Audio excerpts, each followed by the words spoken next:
Hello again, everybody, and welcome to another episode of the Awesome 80s Podcast. This is Michael. This is Lawrence. Hi, Michael. Welcome back, everybody, to an Awesome 80s live podcast available on YouTube, where we appreciate all of our fans. Thank you so much for listening. That's someone who listens in the pre-show. How's it going? Good. It's my last couple days of being the champion of our fantasy football league because MF Jones is the champion of the world. And that is his future coat? Yeah, it's nice. I thought of it. I mean, it fits me very well. It's a 40-foot long. I'm not sure what your size is, but next year when I win it back, it's going to be nice to.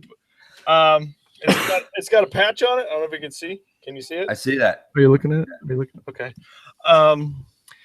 Like they had some other patches out there that were kind of crappy looking. It just said like fantasy, but this one is a football and it says champ. I think it says everything you need to know. Does he get the matching sunglasses? No, the sunglasses are mine.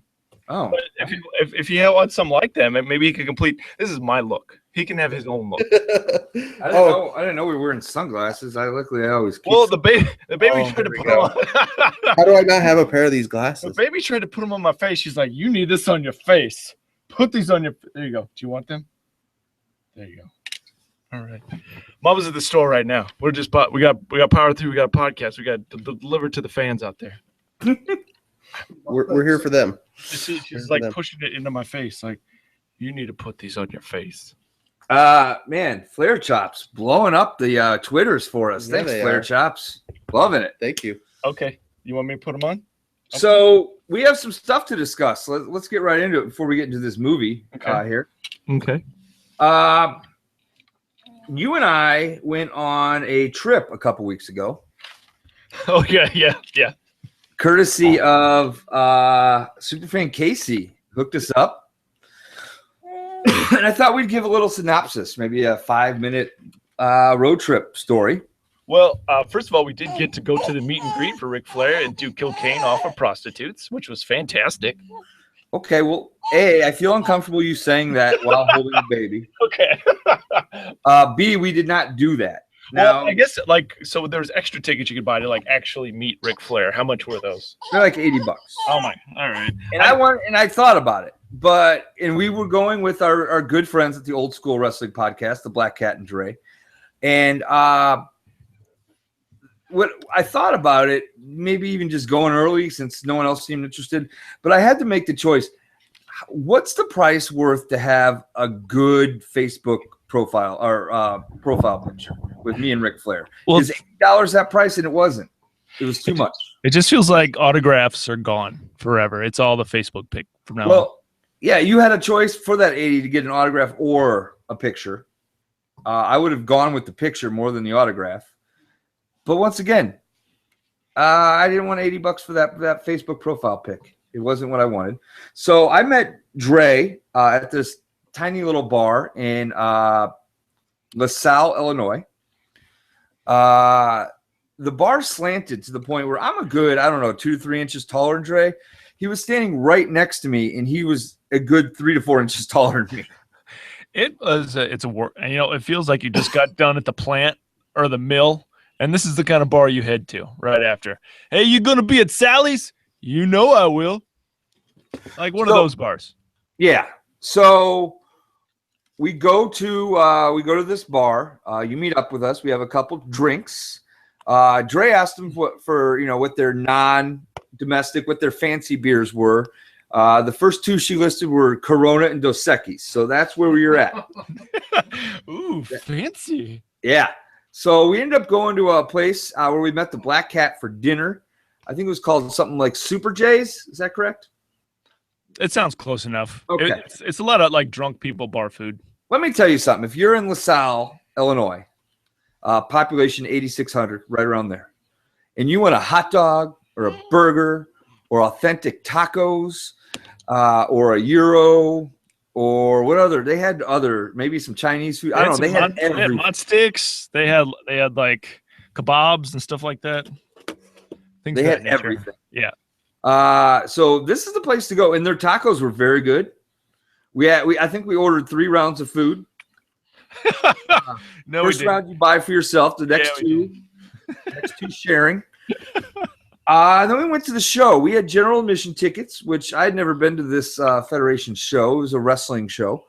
Now, what was the one match that I was hyping up that I said, once I see this match, I want to leave?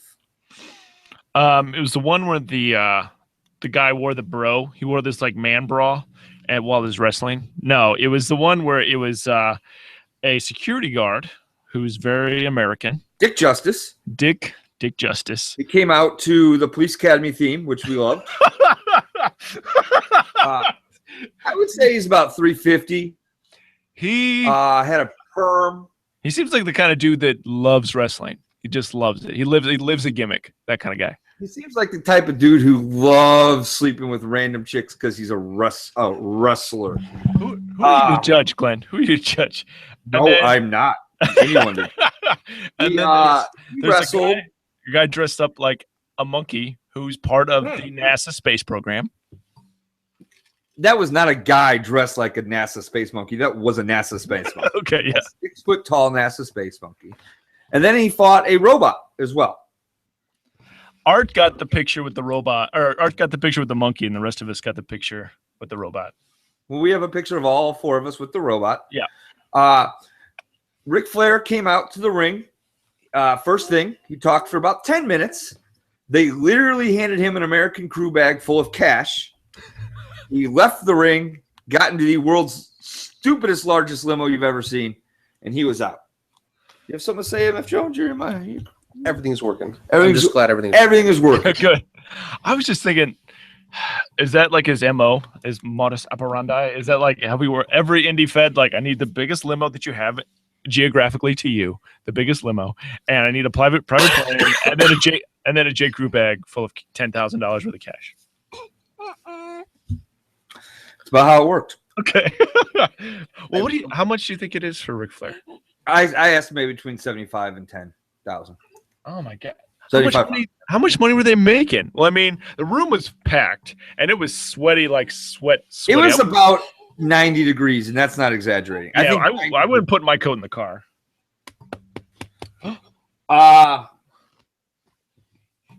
So there was that. All I wanted to do was see a monkey fight Dick Justice, fight a robot. We ended up having to wait till the second to last match, so it's 2.5 hours of sweat. Like, there was a bar there, but after like one drink, you just felt dehydrated. You didn't want to drink anymore. It was horrible. So we waited for this match, second to last match. Was it worth it? Yes, it was. It was totally worth it. That match was awesome. There was a 5-minute banana peel spot. If you're a wrestling fan, I hope you understand there was a 5-minute banana peel spot. My favorite part of the match is whenever a new series of moves would happen between the wrestlers and the robot, he would stop and reprogram himself, much like Neo in The Matrix. And he would just sit in the ring and he would just shake while he was uploading how to fight the next portion of the match. It was amazing. Dick Justice ultimately won. He was he's an American hero, Glenn. He's an American hero. He is. He went to spray the robot with his water gun, and he was having trouble doing it, and the robot just pulled the gun to his own head and shot himself, which shorted him out. Then Whitney Houston's "I Will Always Love You" played while Dick Justice carried the robot out of the ring. I looked at you guys and I said, that was the best thing I'm going to see all night. We're going home. And we all went our separate ways to our separate towns. It was truly a guy's night. I wish Casey had the opportunity to come. He did not, but hopefully we'll see him at the Royal Rumble next weekend. Casey might come up later in the show. Just so teaser. One other thing I had the opportunity to do this last weekend was I got to see the Harlem Globetrotters, and that was pretty awesome. I bet they lost. They are fun. Hopefully, from my understanding, after this show, I will collect on a bet that I won, where the Black Cat is going to buy me a piece of Garcia's pizza because he bet against the Globetrotters, and I bet on them. So the Garcia's is just as good? It's just as good. Oh, wow. It is just as good. So is this by the airport then? Like by airport? No, it's downtown. Bloomington? I'd be MF cooler, Jones, you have it'd something be to say? cooler if it was downtown normal. What? Fantasy. What about fantasy? Michael, I am ready at any time for the banquet and to receive the jacket and said trophy. Trophy. I got boxes for it, and then there's a place you send the little plaques to, so you can Okay, get your name engraved into it. that sounds good. Now, what's going on the plaque? Is it It'd be Is it your the name name that and was the team, on? your name and your team name, Okay? and then the year. He's responsible for doing that himself, though, right? Yes. The winner do Because it. my trophy, I always have to engrave it myself. So, all right. How's the VFW sound for the banquet? Is that good? Whatever you think is We'll figure it appropriate. So, a couple things real quick, too. Want to give a shout out. I got some great fan mail from Tom S. This week. He watched our show he watches most of our shows, it appears. And apparently I taught him about beard oil. And he said that not only do I learn 80s things, but now I learn better lifestyle choices. Is it manscaping situation? Manscaping, baby, stop it. Stop, baby, stop it. Stop. Manscaping situations where it's important to keep yourself beautiful. I mean, everyone's about up in the air. You know, women have to keep themselves beautiful, but you know what, men, they have to keep themselves beautiful as well. I don't know how I feel about you looking like a Studio 54 Coke dealer holding your own child in front of the camera. You think that was the baby? No. All right, stay, baby. So you know you came off as a bad guy, and now you're trying to win him over with you. So what movie are we going to discuss tonight? The 1989 classic Little Monsters. Little Monsters. You obviously saw this when it came out, right? Yeah, I keep thinking I saw it in the theater, but I I did not see it in theaters. I don't think I saw it in the theater. I did you look at any of the stats for this movie? No. $7 million to make. How much do you think it grossed? $2 million. $700,000. Oh! Ow. But it seems like everyone I know has seen this movie, but it had to have been on reruns, HBO, Showtime. I know I've seen this 1,000 times on HBO. I've seen it 1,000 times on HBO. Video market. Yeah, on home video, yeah. We watched it all the time. So, movie starts out in black and white, and then has some fancy fade-ins to some color. Fred Savage, he's new in town. He doesn't have any friends. Doesn't have any friends. They just moved there. Are they from Boston? I think they're from Boston, but everyone else there is from Boston too. So maybe they moved from one suburb to another suburb. I don't know. So, he's new in town. He does the voiceover. He has no friends, but he wants to tell us the story of how he met his best friend ever, Maurice. Woo! Woo! Damn it. I fucking hate you. I hate you. MF Jones, out. Bye, Nathan. Thank you. So, his parents are fighting right away, right off the get-go. And who's his mother? Who's his father? Well, his father's Daniel Stern. Who's his co-star from Wonder Years? Yes, and also co-starred with another person in this movie in Home Alone 1 and 2. Yeah. And then also the mother played Auntie Vera in My Secret, My Success. Secret of My Success. And then she was, of course, the owner, the evil owner in Major League 1 and 2. That was her? Yeah, Auntie Vera. I never put it together as the same person. Here's some take your Cheetos. So, yeah, he's getting settled in this old house. He wakes up in the middle of the night, makes himself an onion and peanut butter sandwich. His parents are fighting. He watches some bad cable access softcore. I don't know. It's all about chicks. All about chicks. Nighttime TV with Rick Dukeman. So then we hear his brother scream, "Ah, monster!" We find out his brother's played by his real life brother. Boy Meets World himself, Ben Savage. Yeah.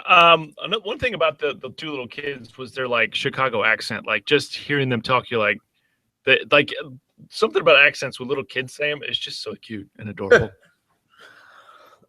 Are you going to teach Lady Baby to have a Chicago accent? Maybe. You got to start talking I like. live in Wicker Park. I live in Wicker Park.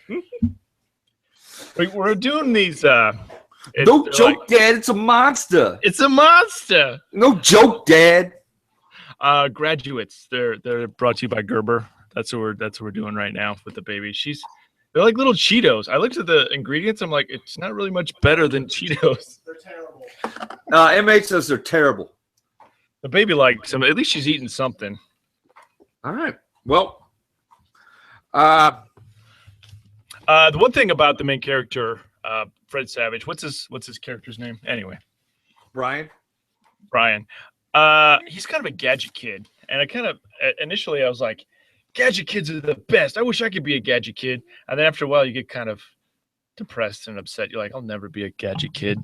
Like the little brother in Better Off Dead, and then my actual brother. He made this like reverse osmosis machine when he was a little kid. And he cut a hole in his closet, and I know my dad would have slapped the crap out of me if I would have cut a hole in my closet. But he cut this hole in his closet. He made this reverse osmosis machine for his saltwater aquarium. He's like a little saltwater genius. And then Glenn, Jake, what is he known for recently? Well, he built the 4-foot robot and programmed. I know. It's like these damn genius kids. I'm like so jealous of them. I wish I could have been like that. So he gets in trouble the next morning because he ate the sandwich, made a mess, but she claims he didn't make the mess. Gets grounded from TV. No allowance. I hate it here, Dad. I hate it. And then he's talking to his mom about it. She's trying to be like the good cop. And then his dad runs over his bike. When you're a little kid, that's it. That's the best you have. Like that is the pinnacle of what you own in this world. The symbol of freedom, symbol of coolness is your bike. And your dad just drives over it and he grounds you for it and makes you have to pay for the scratches on his car. So Dad runs over the bike. Dad gets mad at him. Says, you did this. He's like, no, I didn't. And Dad's like, yeah, you did.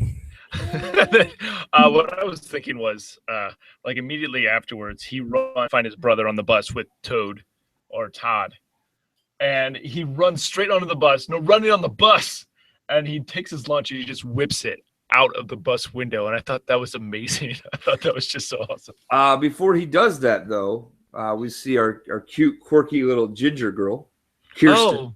Oh, they're all over Fred Savage movies. And then Buzz, the brother from Home Alone 1 and 2, he comes on the bus as the big ginger bully because he got hit in the head with the sandwich bag. But he just reaches. One thing I thought was hilarious. Like he reaches in the bag and pulls out like the bologna, and he falls down and it sticks to his chest when the bus driver gets pissed for kids standing on the bus. Yep. So she stops the bus, makes him fall. We get to school right away. Big ginger bully's looking for him. Buzz, the ginger bully, he starts a fight with him. Principal comes out. New kid gets in trouble. Time. I don't know if you've ever been in a fight in school. Both kids get in trouble. Just saying. I only got in one fight in school, and it wasn't really a fight. Well, no, that's not true. I got punched one. Anyway, the one I'm thinking of, me and this other kid were new to a school, a grade school. And I think people like PL, I think they like pitted us against each other to get the two new kids to fight. Go. Because we were both new. And I remember getting the new kid speech from the principal. But we didn't even hit each other. It was just kind of like a shove in a line. And then we got the new kid speech. You don't come to my school, cause no trouble. In fourth grade, Brian Boleen and Brad Harvey, I'll say the fucking names, I don't care. They both tried to beat me up. But eventually they had the upper hand. Well, Brian Boleen's a punk. Well, anyway, Brian Boleen and Brad Harvey, they went after me. But then all of a sudden we were both in trouble, and we were both had after school detentions. And I'm like, they're the people that are trying to beat the fuck out of me. How am I in trouble? But that's the way it works. That's the way it works, kids. So next time that you are in 6th grade or 4th grade and you get in a fight, you're both going to get in trouble. Just saying. True story. MH second set. I like good stories. You tell good stories. We when that happened to me in like 3rd grade. This other kid got into like a shoving match, and the teacher, to punish us, made us stand up near the building of the recess and hold hands for the entire 30-minute recess. Did you hear that? That's pretty awesome. No school would allow that today. I don't think so. No school. You think in the Bible Belt they'd allow that, Glenn? No. Oh, no. In the Bible Belt, they just wouldn't let them chew on recess or something. Where's No tobacco on Where's your recess bottle today. of dip? No dip. So, Fred Savage gets in trouble. He shows up in the science room where his ginger crush Kirsten's there. Her airplane graveyard is plants. She loves those plants. She looks like a shoebox and aluminum and like photo filters. And she set up this night timing cactus or this night blooming cactus, but she's trying to trick it into blooming during the daytime, I think. So, he wants to try to sucker her into partnering with him on the science project. She realizes that's a sucker's bet. He's not going to do any work, so she begs off. In this movie, is Fred Savage an asshole? Yeah. Okay. Absolutely. Okay. He's a little spoiled brat. So, Freddie Savage, he's talking to Toad and his brother Eric, and he decides, was that Obama-esque? Eric talking to Eric. Sorry. They don't dare him. They double dog dare him. They double dog dare him to stay in the switch rooms with Eric. And when they do so, he's gonna, was it $10 or something? I think the bet. I don't know. Yeah. So he's gonna sleep. They switch rooms for the night. He had a cool attic room too.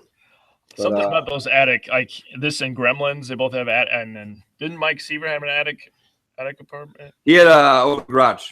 Okay, well, what did Alex B. Keaton have? I don't remember. I thought maybe he had an attic one too. No, I think it was upstairs. I don't think it was an attic. Well, anyway, it was pretty. It was pretty cool. So, he stays in the room, prove there's no monster. He hears him telling ghost stories, so he goes up to their room, his old room or his current room, but he's not staying in. He scares him a little. Because there's no such thing as monsters, Glenn. No such thing. Comes back down into Eric's room that he's staying in. He senses there's something going on. And then all of a sudden, the monster escapes, gets away under the bed, and it disappears. He ends up sleeping downstairs.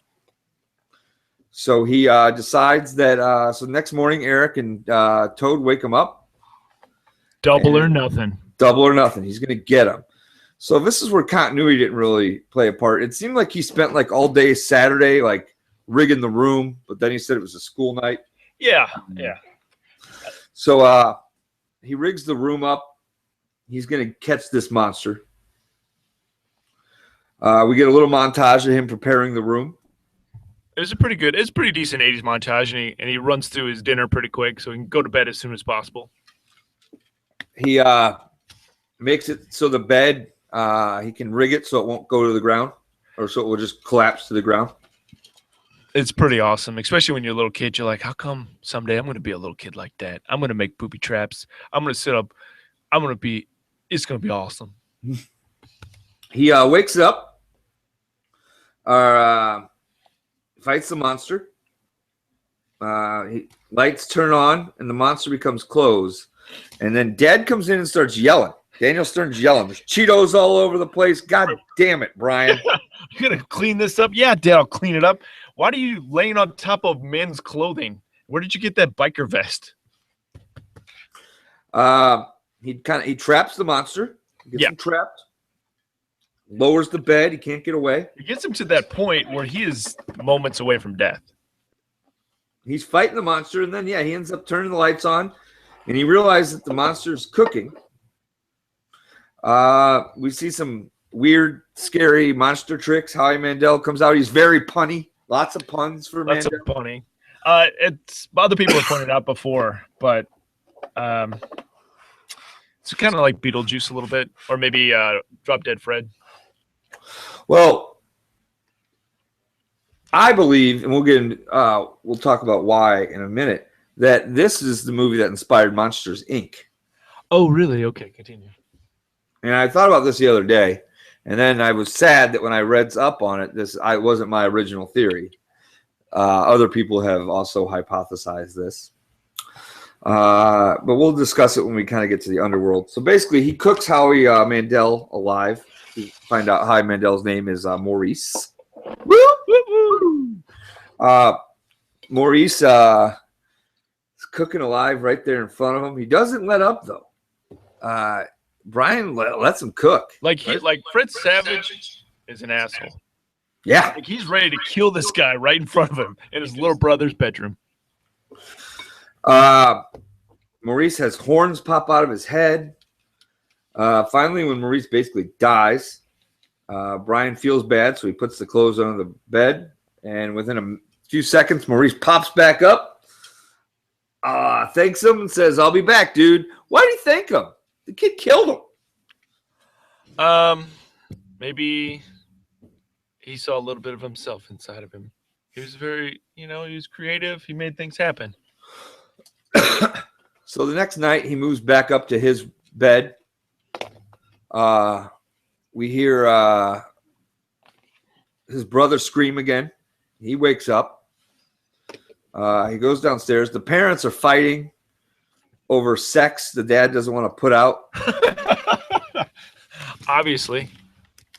One of the thing, it seemed like they got this fixer-upper house, and she's willing to do the painting. She's willing to work on the walls, but he just wants to watch the Masters and the Red Sox and the Celtics just then. And it's kind of maybe it's a prequel a little bit to Celtic Pride. Anyone ever thought of that? I don't think anyone has ever thought of that. Okay. Nor has anyone thought about Celtic Pride in the last years. Quick fun fact. I guess Damon Wayans lost like 30 pounds to star in that movie. That's a movie we're not talking about. I know. Okay. So Maurice ends up pulling him down, convinces him to go into his world. What happens that first time? Did your baby disappear? She's gone. Mama took the baby. Oh, that was very seamless. Yeah. It kind of seemed like a little bit like the world in Hook, where the Lost Boys live, but also a little bit like where the children portion of the Foot Clan were in Ninja Turtles. Okay. Like it's the kind of place where you could go and forget about your troubles, forget about your parents, and just be your own boss. Video games with no tilt. Yep. Pinball, no tilt. Smash ball. They break things. Yeah, much also reminiscent to in Hook, where they play baseball as well. They have the smorgasbord buffet, pizza, burgers, whatever you want. That'll make you sick. That's junk food. No, it isn't, Mom. I can do whatever I want. I'm my own boss. I'm going to buy a case of corn dogs. First thing I'm going to do is when I move out, I'm just going to eat corn dogs for every meal. It seemed like Maurice was giving Brian the Scientology cell. He's like, no parents. You are your own boss. Everyone just has fun. I need to videotape you in some compromising position so I can blackmail you later. Called the clear. So yeah, it really seemed like he was really kind of selling it a little. Now, when you were a kid, did you love this movie? Yes, I still love this movie. I do too. My wife watched it for the first time the other night. Yeah. Did not love this movie. Our good Super Frank Casey say he's watched it for the first time and he didn't love it either. What do you think? Is that a fact? Well, I think it was Casey. It was somebody. They just messaged and said, saw it first time, saw you guys were going to review it. Did not. No, D Rose did. Oh, it was D Rose. That's who it was. D Rose. I was just going to bring that up. Said it was horrible. Horrible. Also, on a different fact, sooner we get rid of D Rose, the better, as far as the Bulls go. Yeah, we're not talking about our D Rose. Okay, I love our D Rose. Our D Rose is amazing. Bulls D Rose needs to go. He needs to fucking go. All right, we're keeping ours. Getting rid of the Bulls. Yes. So here's the thing. So my wife is like, "This movie's horrible. How can you like it?" D Rose, who usually I'm in tune with, he's like, "This movie's horrible." And then I started thinking about how many movies you love that I didn't watch as a child. And I'm like, that movie's horrible. I think this is one of those movies where if you watched it at the time when you had that childlike innocence, you're like, I love this movie. But if you're watching it for the first time as an adult, you're like, this movie is hot garbage. If you're a little kid and you're on a road to nowhere, you're going to love it. I'm on a road to nowhere. Oh man! And that was also the song for the introductory scene in The Wizard too. I think, like when the little kid was walking on the road, just a kind of little kid that just walks on his road. Also, Reality Bites. Okay, yeah. So we have this montage now where Maurice shows them what they do, where he's going to go cause trouble. So they basically ruin kids' lives. They paint things. They paint themselves. They paint the children. Eventually Brian's like, hey, let's go to this bully's house and let's put cat food in his sandwich. And Maurice is like, let me pee in the water, his lemonade or whatever. Much like in The Boy Who Could Fly. I was just going to say that. Let's introduce urine into the bullies, into the verb, into the bullies. It's in my notes. Fred Savage loves piss in his movies. Whoa. Did you read the script? Is there going to be pee in it? I'm in. I'll do it. So they visit the bully. They do that. Next day, now Brian's at school. He's got the sunglasses because he was out all night. He's sitting there. Kirsten comes up in the lunchroom. They're hanging. One thing that I wanted to talk about was the sunglasses. Like every other 80s movie, when some kid would go out and do some bad shit, like a normal kid, the next day, it's usually 16 or 17-year-old teenagers, not a 11 or 12-year-old kid. And he's got these glasses on, much like Michael in The Lost Boys or any other, or even at Risky Business. They got their glasses on. You're like, oh, man, you wouldn't believe what I went through last night. It was amazing. True that. It's totally like an 80s trope for 80s kids. I think I really enjoyed that he had I totally forgot that he had glasses on. I think the first, like up until the point where he went under the bed, I was like, this movie's gonna suck. This movie's gonna, and then he went under the bed and then had me. I'm like, all right, I love this movie. Every 10 seconds, probably I get a full body laugh every 3 to 5 minutes from this movie. So he watches the bully eat the piss. Or eat the cat food sandwich, drink piss. He goes, it's piss, and he barfs all over the place. I love that scene when I was. If you're a bully, don't tell anyone you just drank piss. And then throw up on the principal. Yeah. So the other thing is, so how do they get to these kids' rooms? They have these staircases that lead under the bed. If you've seen Monsters, Inc., they have the closet door that leads into the bedroom. I'm just saying, very similar premise. I'm sure. At some level, this did kind of inspire Monsters, Inc. a little bit, at least keep it in the zeitgeist a little bit. But I'm thinking everyone probably thought that that's how the monster. I mean, if you sit and think about how do monsters work, yeah, that makes sense. That makes a lot of sense. They've got a union card they push. Some people cover for other people if they're sick or they got to go to a birthday party. Hey, can you cover this kid today? I got to go do this.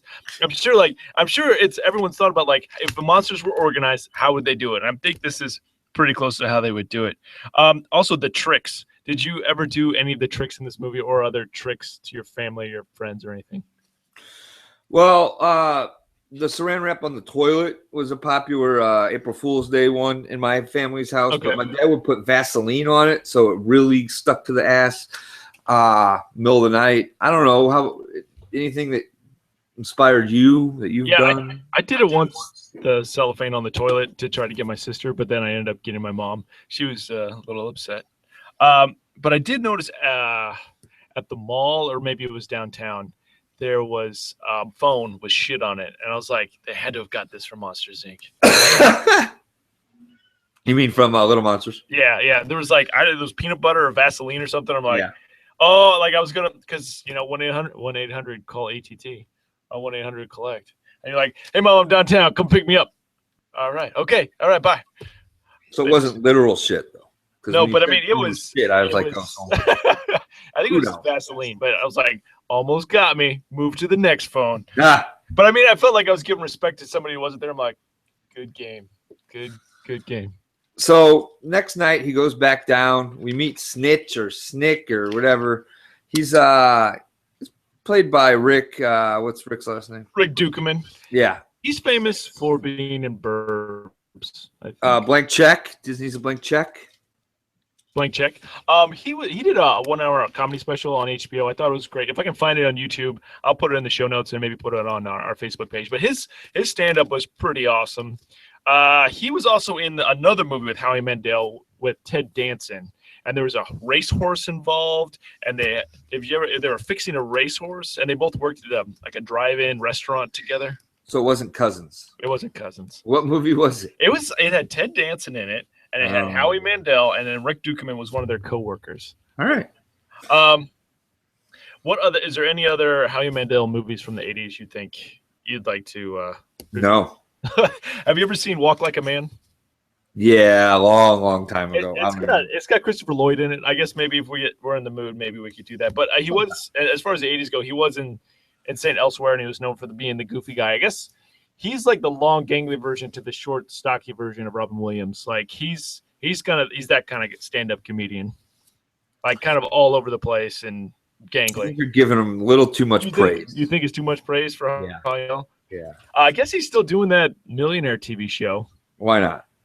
But I was at the Y working out, trying to avoid all the wall of Fox TV. I'm at the Y, just a wall of Fox TV. And hey, if you're a watcher of Fox TV, you keep going. I mean, I'm sure you'll love it. We're not a political podcast. And then they had him. I'm like, I can't believe that's still a TV show, giving away his suitcases of money. So he goes back the next night. They do some stuff. They end up in Kirsten's room where Howie Mandel secretly eats her homework with his dog hand. Ooh. So this is the point where Fred Savage realizes that she might actually like him. He didn't think anybody liked him. He's a guy in a town with no friends. She's got the Polaroid of him on her dresser. Anyway, so the next day in class, Fred Savage realizes what Maurice has done, and now he's pissed. So the next night, Maurice comes up. He doesn't want to talk to him. He ends up making him close. His parents call him downstairs, and we find out that parents are separating. Not getting a divorce, they're separating. A very 80s thing to do. It's just a trial separation. Glenn, it's called A Fine Mess from 1986. Okay. I believe you. I wasn't doubting. Okay. I think you're making, and it is a bad 80s movie. I mean, I knew it wasn't hot to trot. Okay. So. Or Let It Ride. Have you ever seen Let It Ride? Yeah. It's a horrible movie. It's amazing. So Brian goes upstairs. He lets Maurice become not close. Maurice is sad because Brian's his only friend. He doesn't like to see him in pain. He realizes he upset him too. Brian finally agrees to go down underground. And at this point, we've kind of got we're starting to really get the idea that Maurice is really trying to make Brian into a monster. Like he's trying to make it his idea, like not kidnap him. But he really wants Brian to become one of them, and they can. So this is when the Scientology comes into play here. Yeah. Okay. So why would you like living with Maurice or hanging out with Maurice?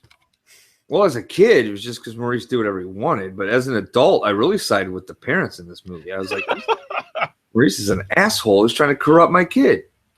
One thing I loved was just like the body humor, right? Like the fart and the poop and the pee and the boogers and and the loogies. It was just like this guy is amazing. As an adult, it was the worst, stupidest, punny humor ever. But I still like it as the kid in me. But as like I was saying earlier, from my wife or D Rose's perspective, it wasn't funny. Like if you're watching this as an adult for the first time, this movie is not funny. But I still think of it through the eyes of like the 12-year-old me who saw it for the first time. What about Jake? How do you think he would feel about this? Well, Jake likes it, but not as much as I did. Okay. when I first saw it. He likes it. He was down the other night to watch it. He wanted to actually be on here, but I knew it was going to be too late for him. Well, too late for me wanting him to stay up. He would have loved to have stayed up. This is my time. Okay, Jake. Right? Jeez. So when Brian goes down, it's a big monster party. They go in, and now they're basically all like tormenting Lady Baby. Yeah, which is it's kind of messed up. And find this newborn baby and like, hey, everyone take a turn. We're all gonna scare the baby. And Brian's pissed. He ends up making them all close, and then he leaves. He just walks out, and then all of a sudden Todd's there. Well, he walks past Todd because Todd falls out of his treehouse. I'm about to say the first of a few things that don't make any sense about this movie, which is we find out throughout the movie that they traveled to different cities, like in a snap, Atlanta, Milwaukee. So what are the odds that the baby they're tormenting lives in the same town? Well, I think we're to assume like initially he just kind of does the people in his neighborhood. No, but that's not true because when he gets orders, they go to different places around the country. Yeah, he's like a snip, a drip in Milwaukee, a drab in Atlanta. So yeah, that is not. It doesn't hold. Another weird part I haven't mentioned was Maurice Pants's Brian in front of this like lady monster. Yeah. By the way, looked like she does dirty things, but so he pantses him. And she goes, nice ass. So I don't know if this movie really ever knew what its audience was, because for most part, it's child's movies. There's some mature parts to it. Not that nice ass is mature. And then he does have a joke about Jay Owen, too. Yeah. Like, there's a masturbation joke in this as well. And she was kind of reminiscent of the receptionist in Beetlejuice who had her little... Yes. I would not have done now. Would I have knew then? I would not have had my little accident. So... Brian makes them all close. Todd turns the light on Brian as he's escaping. His arm is gone because of the light. Todd freaks out. Once you get asleep, it'll go away. If you get stuck down there, then it's permanent. Next morning, Auntie Vera is talking to her friend about the separation. She goes, well, how are they dealing with it? And she goes, oh, well, Eric went to school and Brian's upstairs sawing the legs off all the beds. So Brian's just trying to make sure that Maurice can never come back in or anyone else. Snick is now pissed at Maurice because he didn't recruit Brian. And he's like, basically wants to kick his ass. He breaks Maurice's horn.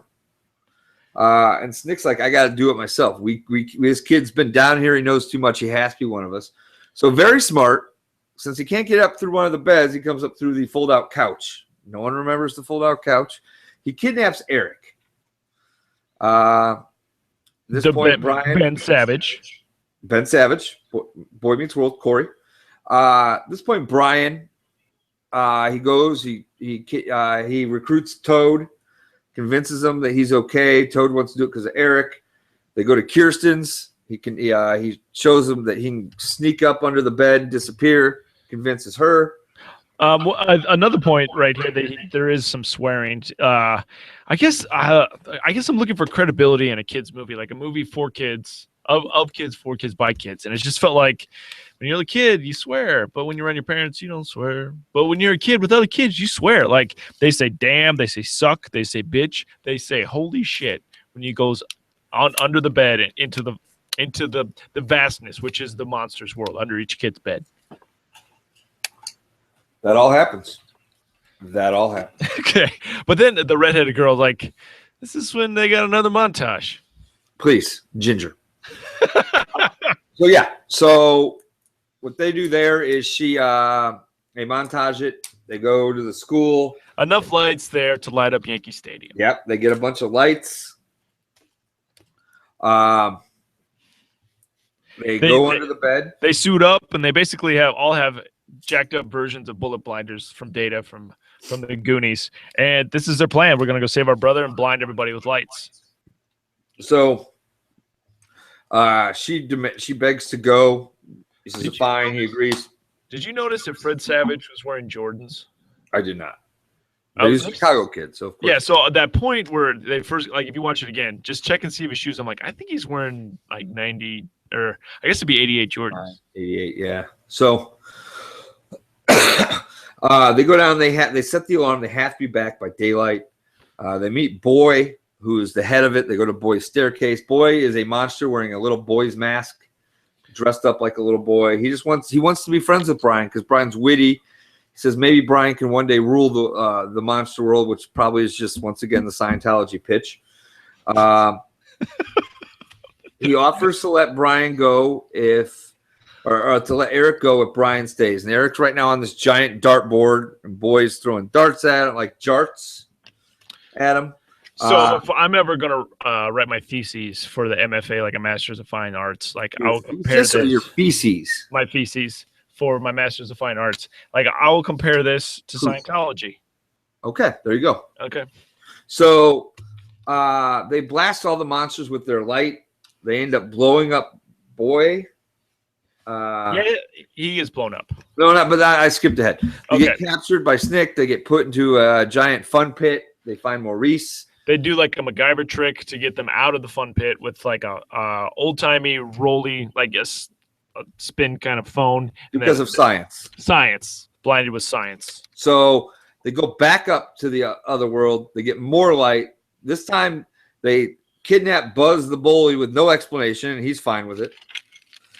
What I thought was pretty cool was the bandana or the beret. Like Toad had a beret. Yeah. And like they had it was pretty like it was Toad's time to be a man. Toad's time to shine, baby. Yeah.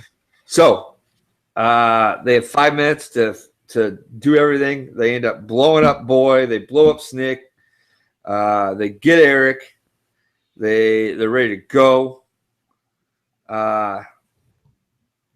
They go. The monsters are happy. The monsters are loving them.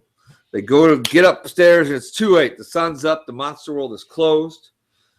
Maurice is like, "Hey, it's not so bad." Buzz is happy. He's like, "I can be a monster." But Brian's a smart guy. He goes, "We're going west." So now they run cross country in a matter of minutes. We see the road signs. What? Just love it. It's fantastic. Yeah, we see the road signs.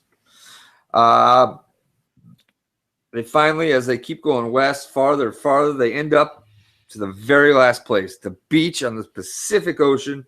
There's a guy in a lawn chair they can get up through. The kids, they go up, and now it's the sad goodbye. And this is what always gets me. Oh, God. I was like, I love this part. Like, Delano, she was leaving for the store, leaving me with the baby. And this part, I was like, oh, God, just say goodbye to him. Say goodbye to Fred Savage. So they're crying. Maurice gives him his jacket. It's so sad. And then Carissa says the thing that totally destroyed this movie. Can't they ever see each other again? Why can't they? Don't you see he's already too accustomed to being down? I don't know. You think they'd be able to visit from time to time. But they like, that's not how they put it. Like, they put it like, this is it. We're never going to see each other Never again. But it's still, I don't care. The emotional strings they're pulling, they worked for me before and they worked for me again. What did they do to you? Oh, I was all choked up. I was like, they're never going to see him again. You give me the baby, you go to the store. She's like, they can just see each other tomorrow. I was like, shit. Mother. And then the road to nowhere plays. They're on the beach. And then they have to call the parents and try to explain. How do they explain that they're in LA when they were just in Boston like 3 hours ago? He got his brother back. That's all that's important. Parents get back together. The one thing I really liked was, much like all your Marvel movies, there's a little extra stuff here at the end of this movie. And it sounded like you just had the monster just eating. Howie, Mandel, Maurice. You could just hear him like eating in the background. Just eating. People love this movie. I love this movie. I don't do this with other movies, but this movie kind of fits into a certain demographic, certain kind of like genre of 80s movies, like the little kid, wacky kind of movies. Is this movie better or worse than The Wizard? Oh, Worse. Like, okay, I guess to me, I like this a little better, but I think The Wizard is a better movie. Right, that's what I mean. I like this more than I like The Wizard. I've watched this way more than The Wizard, but The Wizard's a better movie. Okay, is Little Monsters better or worse than Mac and Me? Better. Harry and the Hendersons. Worse. The Explorers. Better. I think it's better. Flight of the Navigator. I don't know. I need to watch that again. I need to watch that again too. I think it'd be pretty cool to watch. It's in the Bible. I updated the Bible this week. That's good. Batteries not included. Did we do that? Yeah, we did that. I think batteries. This is better. Yeah, I think this is better. I think. I'm a big fan of Little Monsters. I don't know if you got to be a kid to like it or not, but I had a lot of fun revisiting. I think you have to be a kid. You had to be a kid when you saw it to like it now. This is maybe a little bit for after show, but I'm really into dead people now. This wraps up our review of Little Monsters. I'm really into dead people right now. Just really into so The Making of the Murderer. Have you finished it? Yeah, I finished it like the second day it was out. Okay, good. I was really into that, and then I got into the David Tennant show, the British TV show. He's famous for Doctor Who, famous for Jessica Jones. It's called Broadchurch. It's just they're into one crime. They got to find this one crime. And I'm also really into Serial. I started it 3 days ago. I'm done for season one. The first season, right? For season one, yeah. Okay. So I'm just like, have you maybe for after show we could talk about Making a Murderer and Serial maybe for 5 minutes. We can do it on the phone. Okay, maybe on your way back. Okay, and also we did. I don't mean to make light of it, but we did lose Alan Rickman. Yes. Hans Gruber. So we've lost 3 Brits and 1 Canadian in the past week and a half or so. We lost Lemmy. Okay, yeah. Who Triple H did his eulogy at his funeral. That's cool. We lost David Bowie and then David Bowie. Alan Rickman. And then today, England hit their 3, so Canada started with Celine Dion's husband. Oh my goodness, poor guy. The one thing with the when we lived together, you had your room, and Brett and we had our room. And I was 19. I probably had like 100 CDs, but probably maybe like 10 artists. And I was like, you know what? This is good enough for me. But Brett had the David Bowie CD, and I listened to that. I'm like, not that I really got into David Bowie, but it kind of branched out to like, now I have like literally 280 different artists on my computer. Like there's literally thousands and thousands of artists that I'm into now. And I've never, maybe it was David Bowie that opened that gateway for me. I just, a poor guy, but I think Alan Rickman and David Bowie both had cancer. I don't want to be too preachy, but I mean, take care of yourselves, people. Get tested, get your butthole scopes, get your prostates checked. And if you're smoking, stop smoking. Also, especially out of your ass. Yeah. If you want to I can show you the picture of my beehole real quick if you want to do that. I've seen it. All right. Also, over the weekend, I went to the Omnimax and saw the Star Wars again. It's not the IMAX 3D, it's the Omnimax. The IMAX is like a bendy kind of screen. The Omnimax is a ball. The Museum of Science and Industry in Chicago has one, and you sit inside of this ball. I went to the one in St. Louis at the Science Center, and it's a totally immersive Star Wars experience. I saw IMAX 3D, I saw regular theater, and I saw Omnimax. And I think the narrative was really getting to me. Have you taken your little daughter to see Star Wars, Glenn? No. I think this movie is made for little girls. All right. And it's like when I was watching it, I'm like, there aren't any like superhero or sci-fi fantasy things really made for girls. I mean, there's Aliens, there's Kill Bill 1, there's Kill Bill 2, and then there's Mad Max. So, all right. But you can't really go and show those movies to a girl that's under 8 years old. No, you cannot. I would just encourage you to show it to your daughter. I think if she's into that kind of stuff, there needs to be more films about powerful ladies. And thanks again for listening, everybody. Thank you. A couple quick things. First, big shout out right now to the Black Cat. I'm going to go meet him, but he's currently sitting by himself reading the Wrestling Observer in a bar. So that's why I love him. you can circle us on Google Plus at google.com/plus awesome80s. We awesome 80s spelled out. We'd encourage you to do so. Don't forget, like the video on YouTube and subscribe. We're coming up on 10,000 views, which is pretty awesome because we started about a year and a half ago, and it took us a long time to even get to 1,000. And in the past few months, those views are skyrocketing. We have some special shows coming up, a couple I haven't even told Michael about that I'm working on. Check us out at theawesome80s.net/.com. Brand new, renovated site. Very proud of it. Thank you so much, MF Jones, for that. Always a shout out to Talon, the Spider, the Black Cat, MH, of course, right here, Bobby Joe, Casey, my man D Rose, Tom S. Thank you guys so much for listening, watching. Coming up, very popular, our most viewed episode ever was Fatal Attraction so far with special guest Liz, who sent me a picture of the Christmas card she got from George Lucas today. Oh, really?